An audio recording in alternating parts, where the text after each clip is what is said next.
Hey guys, good afternoon. कैसे हैं आप सब? उम्मीद है अच्छे होंगे, मस्त होंगे। मैं हूँ आपकी स्टोरी टेलर मीनू। और स्टोरी शुरू करने से पहले मैं सबको हैप्पी इंडिपेंडेंट डे का बधाई देना चाहती हूँ। ये इंडिपेंडेंट 80 साल हमने कितनी मुश्किल से इंडिपेंडेंट डेज बनाना शुरू किया था। आपको गुलामी का मतलब आपको नहीं पता होगा।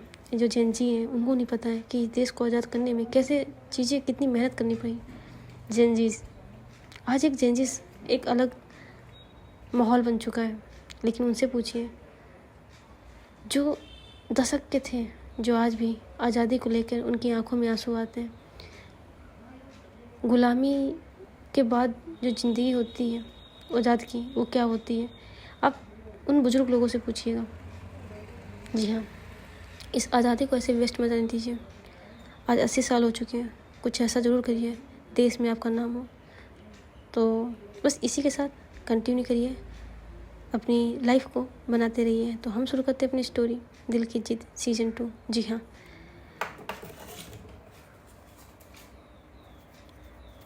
हमारी स्टोरी के जो मेन कैरेक्टर है मान्या और रेणुका। जी हाँ, पूरी स्टोरी इन पे बेस्ड थी। दिल की जिद क्या होती है?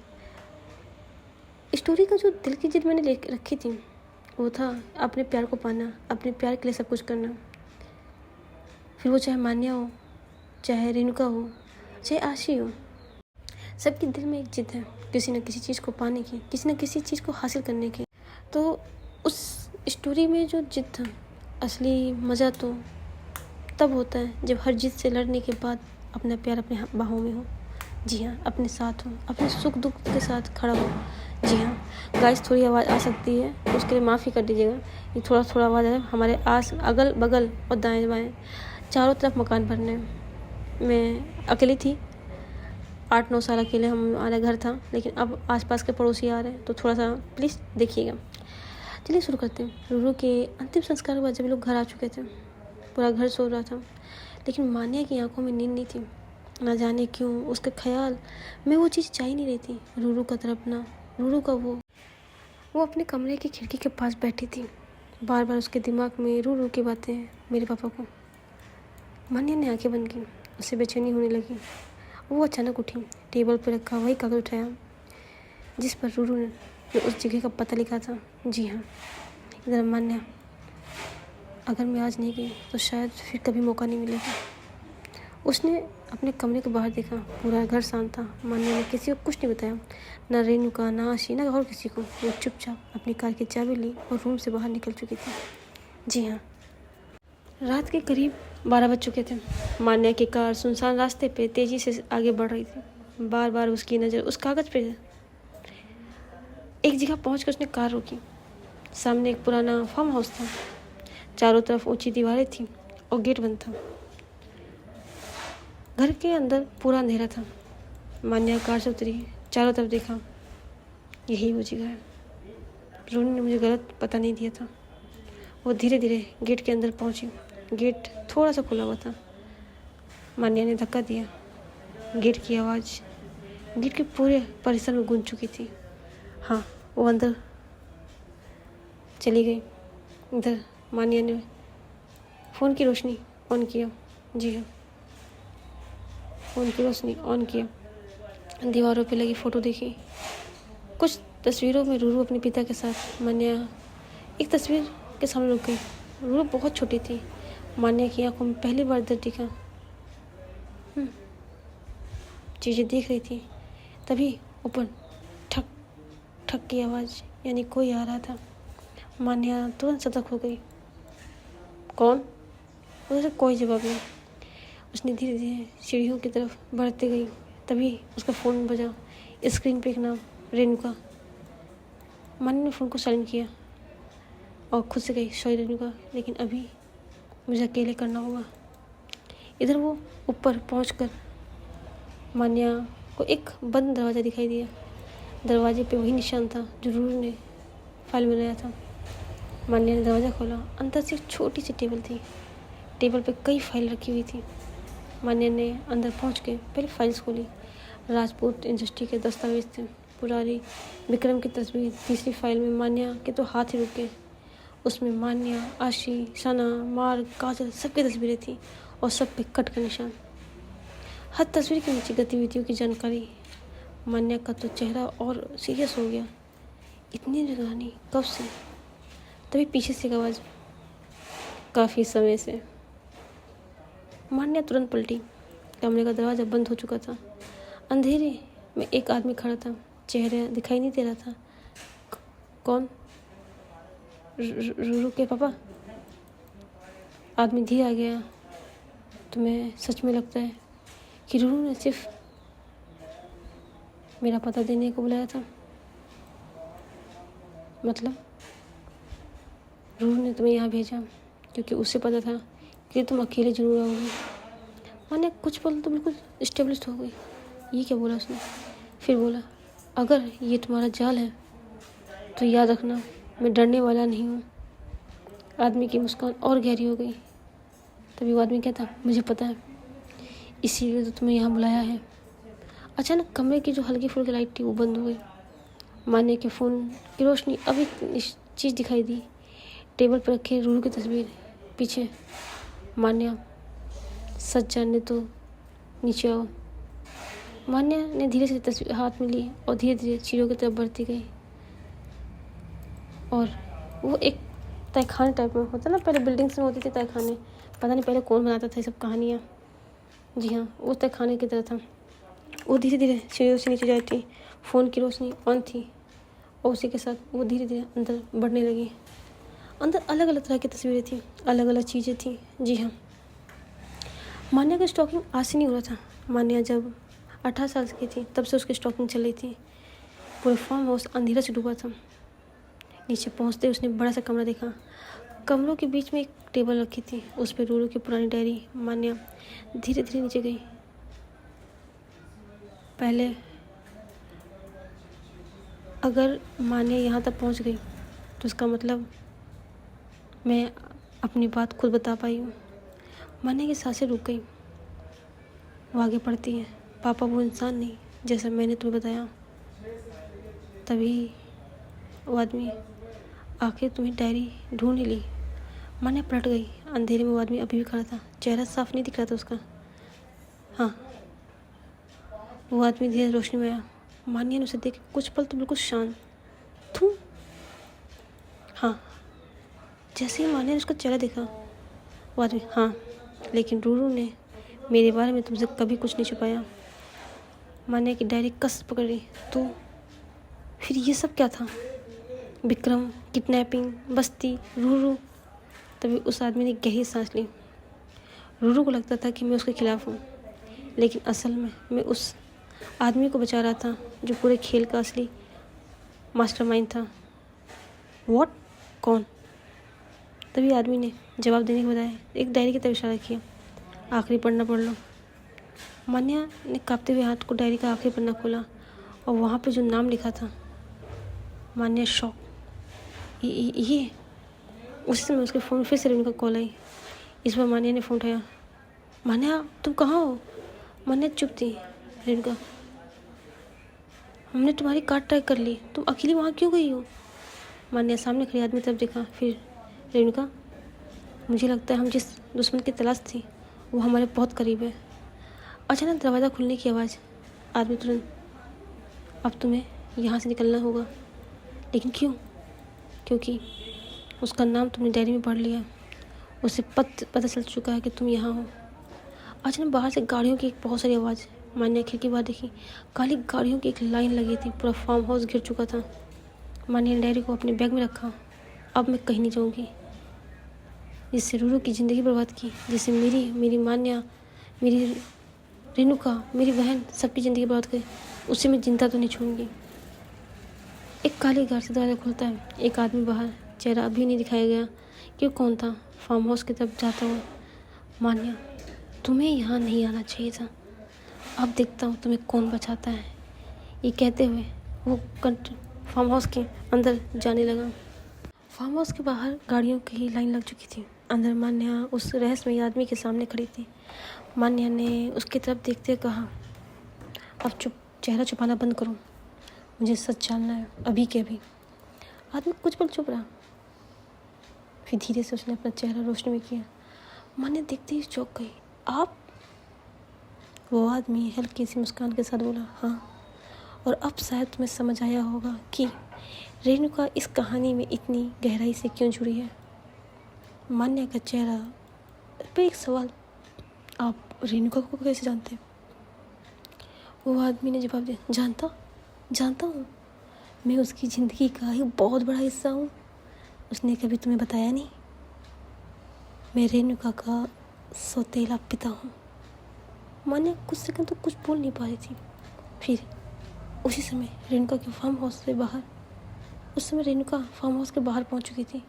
वो अंदर जाती कि उसकी नज़र उस आदमी पर पड़ी। रेणुका एक कदम रुक गई। आप? आदमी ने उसके तरफ देखा। बहुत साल हो गए रेणुका। रेणुका की आंखों में गुस्सा था। मेरी ज़िंदगी से चले जाने के बाद आज अचानक आप क्यों आए? आपको तो मर जाना चाहिए था। मैंने कहा था हमारी मुलाकात तब होगी जब दोनों में से किसी एक की मौत लिखी होगी। वो आदमी हंसता है। सही कहा तूने। और आज एक मौत तो लिखी है। इधर मान्या, तुम दोनों एक दूसरे को जानते हो? रेणुका ने कुछ नहीं कहा। उस आदमी ने जवाब दिया, क्यों? मैं सिर्फ उसका सौतेला पिता नहीं हूँ, मैं उसके परिवार का उस राज का हिस्सा हूँ जिस रेणुका ने सालों तक छुपाया है। बस। जब मान्या सामने कुछ कहना चाहे, मान्या रेणुका की तरफ देखती है। अब सच बताना पड़ेगा, क्या बात है? और तुम रेणुका को कैसे जानते हो? आदमी ने टेबल पर रखी पुरानी रेणुका और एक महिला। ये कौन है? ये तो सारिका है। हाँ, सारिका। मैं और सारिका कई सालों से एक दूसरे के संपर्क में हैं। सिर्फ संपर्क में नहीं, आप दोनों ने मेरे परिवार को एक बहुत बड़ा सच छुपाया था। मान्या, कौन सा सच? कोई मुझे बताएगा क्या है? सब क्या बवाल चल रहा है? तभी रेणुका कुछ कहने वाली थी कि अचानक उसका फ़ोन बजता है। स्क्रीन पे अनजान नंबर से कॉल। दूसरी तरफ से एक आवाज़, रेणुका, क्या तुमने मान्या को बता दिया सारिका और तुम्हारे सौतेले पिता के बीच असल रिश्ता क्या है? रेणुका का चेहरा और कॉल कट। इधर मान्या, रेणुका, अब कोई बात छुपाना नहीं है। मुझे अभी जानना है कि ये कौन है, ये सब मामला क्या है। मुझे कुछ भी समझ में नहीं आ रहा है। रूरू का, तुम्हारे पापा का क्या है? रेणुका की आंखों में आंसू। मान्या, सारिका जिसने मुझे इस लायक बनाया था, मैं उसके काम कर रही थी। क्या? मेरे परिवार की पुरानी जितनी चीज़ें थी। रेणुका वो बोल नहीं पाई थी। मान्या हैरान थी, लेकिन तभी रेणुका, याद सच है। तभी असली सच ये है, सारिका ने वो संपत्ति अपने नाम नहीं की थी। उसने किसी तीसरे व्यक्ति को ट्रांसफ़र कर दिया। किसके नाम? उस इंसान का नाम जो आज तुम्हारे सबसे करीब है। मान्या का चेहरा बदल गया। रेणुका, नहीं, ये नहीं है। दस्तावेज सच बोलेंगे। मान्या ने हाथ कांपते हुए खोला, लेकिन उसमें नाम। लाइट बंद हो गई। कमरे के अंदर अंधेरा। अब सच सामने आएगा। इस बार रेणुका भी किसी को बचा पाएगी क्या? सबसे बड़ी दिक्कत आखिर सारिका क्या है? क्या राज था इनके बीच? कमरे में एक अजीब सन्नाटा था। कौन किसका दुश्मन है, कुछ पता ही नहीं चला था। आखिर ये सब चीज़ें कर कौन रहा था? कोई खबर नहीं। मान्या के हाथ दस्तावेज। रेणुका अभी भी समझ नहीं पाई थी आखिर बात क्या थी। मान्या, आप दोनों आखिर क्या छुपा रहे हो? मान्या दस्तावेज खोलती, तभी सारिका कमरे में दाखिल होती। जी हाँ। और उसे देख कर रेणुका शौक। सारिका? हाँ रेणुका, मैं। अब शायद तुम्हें सच पता होना चाहिए। कौन सा सच? दी, आप कुछ क्या हुआ? अब ठीक हो ना? कुछ समय पहले मैंने तुम्हारी सारी संपत्ति कानूनी प्रक्रिया के जरिए अपने और इनके नाम करवा दी। और अब इनको जिस थम क्या? लेकिन वो कैसे? मुझे तो, हाँ, जिस पेपर पे मैंने साइन करवाए थे, याद है? मल्होत्रा जी, तुम्हारे पिता और हम एक दूसरे से प्यार करते हैं। What? लेकिन हाँ, ये सच है कि हम उससे प्यार करते हैं। और तुम्हारे नाम जो भी संपत्ति थी, जो भी प्रॉपर्टी थी, सब हम अपने नाम करवा चुके हैं, सब कुछ। और अब मान्या ने सारिका को देखा। अब रेणुका अपनी संपत्ति वापस करवाना चाहती है और तुम उसका साथ दे रही हो। लेकिन ये सब मुझे नहीं पता। रेणुका भी कहती मुझे भी नहीं पता। हम प्रॉपर्टी के लिए कभी, तुम्हें नहीं पता, ये सब तुम्हारे अंदर से खेला जा रहा है। और ये संपत्ति तुम्हारे पापा चाहते हैं कि वो उनकी ही रहे, लेकिन ये मुझे गुजारा नहीं लगा। अगर हम प्यार करते हैं तो ये जिम्मेदारी हमारी होगी, ना कि तुम्हारी संपत्ति से हम प्यार करेंगे। सब शौक थे। तभी मान्या, क्या वो कहने मतलब है, तुम रेणुका की कमजोरी हो, इसीलिए तुम पे वार किया गया था। तुम्हारा और रेणुका का रिश्ता ख़त्म करना चाहते थे, लेकिन तुम उसकी सबसे बड़ी ताकत बन चुकी हो। और शायद यही रीज़न है कि अभी तक ये यहाँ पे जिंदा बैठी है। व्हाट? जी हाँ। लेकिन मुझे इस बारे में कुछ नहीं पता। मान्या ने उसका हाथ पकड़ा। ये सबसे बड़ी बात है कि तुम्हें अंधेरे में रख कर तुम्हारी चीज़ें छीन गई। रेणुका ने अपने पापा को दबा। इतना आसान नहीं है मान्या, तुम्हें पता भी नहीं ये संपत्ति वापस लेने के कितने बड़े कानूनी कदम, और उससे पहले तुम्हें हम लोगों से लड़ना होगा। रेणुका खुद एक वकील है और बड़ी, तुम्हें उसके साथ हो। और रही बात संपत्ति की, वो तुम्हें चाहिए भी नहीं, तुम ले जाओ। रेणुका कहती हाँ, मुझे नहीं चाहिए ऐसी संपत्ति जो मेरे परिवार के ऊपर आँच उठाए। और रही चीज़ों की, तो वो तो मैं नहीं पता, लेकिन मुझे रेणु का पाप चाहिए। सारिका हंसती है। ओह रियली, तुम्हें रेणु का बाप चाहिए? क्या करोगी?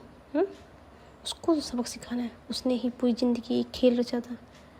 ये सच है कि खेल की शुरुआत उसी ने की थी, लेकिन वो तो काफ़ी देर पहले ही दिनों मर चुका है। व्हाट?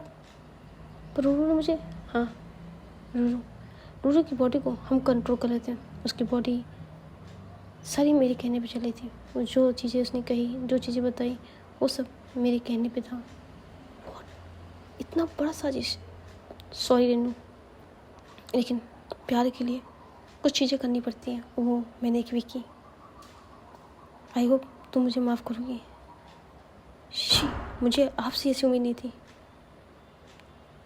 इधर तभी उसके टिप्पण आते हैं।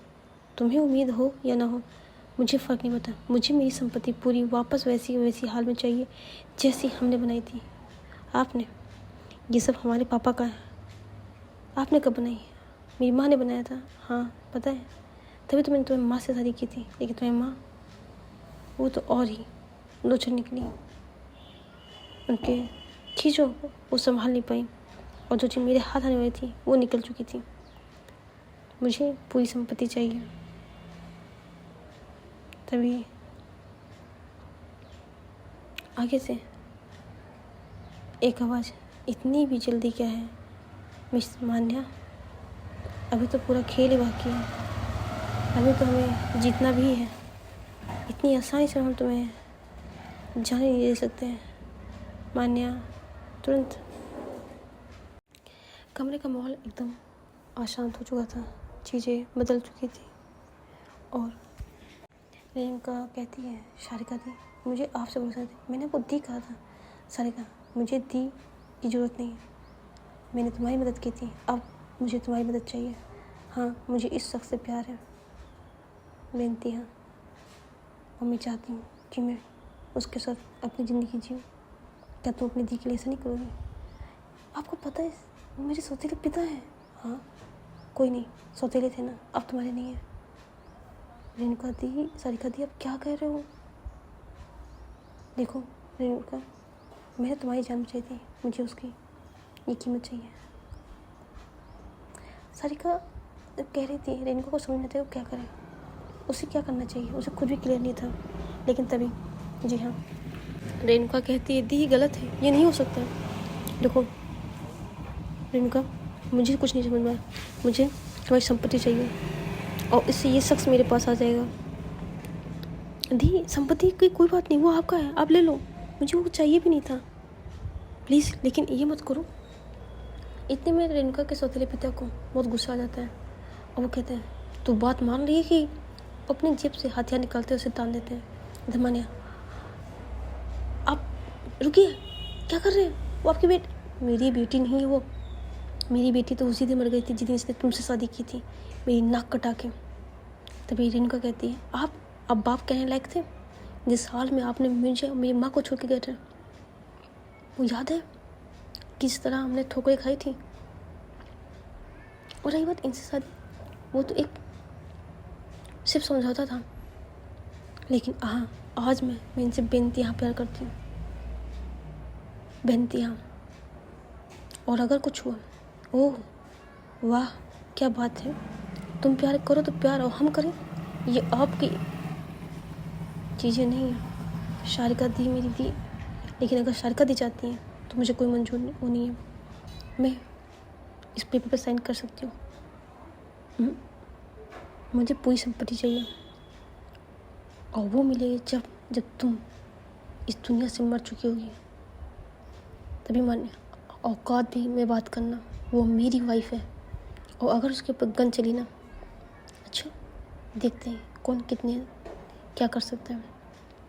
इधर सारिका कहती है प्लीज़ आप लोग लड़ाई मत करो प्लीज़, लेकिन हथियार तो तन चुके थे।